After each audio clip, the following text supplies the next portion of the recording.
Thank you for clicking on this brief introduction to conjoint analysis and Sawtooth software. What is conjoint analysis? Well, it's a popular research method for predicting how people make complex choices. It comes out of the psychology, economics, and market research academic areas from the 1970s. And today, well over 10,000 conjoint analysis studies are conducted annually by research firms, government agencies, and academia, and by companies of all sorts. Humans face between easy to complex choices each day. In business, we'd love to be able to somehow get inside our customers' brains, somehow get a quantitative report, some sort of snapshot of what makes each customer choose the way he or she does. Well, conjoint analysis does this. For example, consider you're going to go out to dinner and your partner has asked you to choose a restaurant that evening. And you think in your head, well, there are 3 types of food that come to mind, restaurants nearby, American, Chinese, and Italian, and some of them are 5 minutes away, and some 15, and some 30 minutes away, and sometimes it's going to cost a little bit more. I know that particular Italian restaurant tends to be more expensive and less, and you think about how much money you're willing to spend that evening, and then critically, you think about how much you're going to please your partner by going there. A lot or just okay? These are the sorts of decisions we often make in a day. Well, in market research, we might approach this type of problem by giving you a survey and asking you, how important are these attributes to you? The type of food and the distance from your house, the typical cost per person, and how important it is that you have your partner like it. It turns out in market research applications, we often want to know how important things are to people that we want to survey. Now the problem is that these folks have a hard time giving us good data on these sorts of importance questions. There's typically a lack of consistency in how they use the scale, called scale use bias. There's often a lack of discrimination among the items they rate. They often say that most everything's important. And a lot of respondents will just straight line because they're bored or don't want to really engage in the survey. Now, conjoint analysis, in contrast, asks people to make trade-offs just like they would do in the real world. And then from that, we can derive what seems to be important to them. In other words, we say to ourselves, why not ask people to make the specific trade-offs like they do in the real world, and then figure out what must be driving people's decisions by observing the choices they make to specific contexts that are realistic. For example, as you're thinking about your restaurant choice for this evening, you consider one possible restaurant. There's a Chinese restaurant about 30 minutes from your house. It typically costs about $20 per person, and you think it might please your partner just okay. Well, there's other possibilities nearby. For example, there's an Italian restaurant about 5 minutes from your house, a lot more expensive, and you think it might please your partner a lot.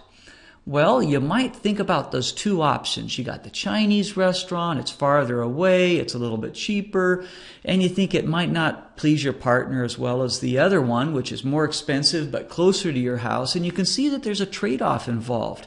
You know, you can't get really all the best things that you want every time, and we have to make those kinds of trade-offs every day. Well, we could ask you in a survey context which of those 2 you'd prefer, and we could collect your answer. And in fact, we could continue to ask you about such trade-offs with different combinations of those restaurants. In fact, there's 3 themes by 3 travel distances, by 3 cost levels, by 2 levels of pleasing your partner. There's 54 possible combinations in this simple example. But there's 1,431 ways that these combinations could be displayed in pairs of 2 options, for example. And you could consider a lot more complex decisions would lead to thousands or if millions of possible combinations that you as a researcher or business manager might want to be able to figure out. Well, what conjoint analysis software does is it picks very carefully a small subset of the possible combinations that we could display to people and sets of ways that we could show those combinations for each respondent, and it will typically choose about 8 to 12 sets for each respondent to evaluate, and they can typically do it in about 2 to 10 minutes. Then we ask respondents which product profile or which alternative they prefer in each set.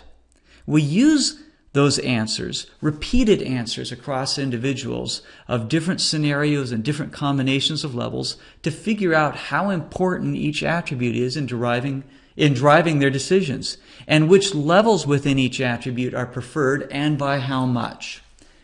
What we get is a really neat market simulator, an interactive tool to help you figure out how people make decisions. In other words, to figure out what's going on in their brains. And if you had one of these, you could predict which of possibly 20 restaurants in your area would please you and would please your partner.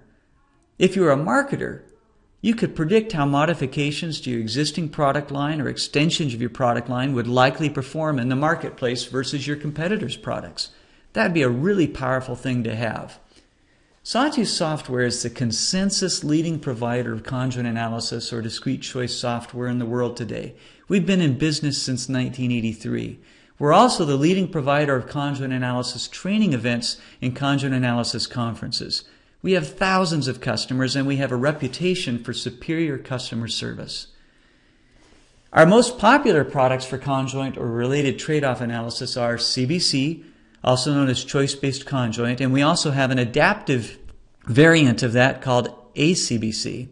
We also sell MaxDiff or maximum difference scaling software. It's not a conjoint analysis technique, but it's a related best worst scaling method that shares many of the benefits and characteristics of conjoint analysis. Together, we put those with a powerful survey software platform for asking the rest of the questions in your survey called SSI Web. Please contact us today.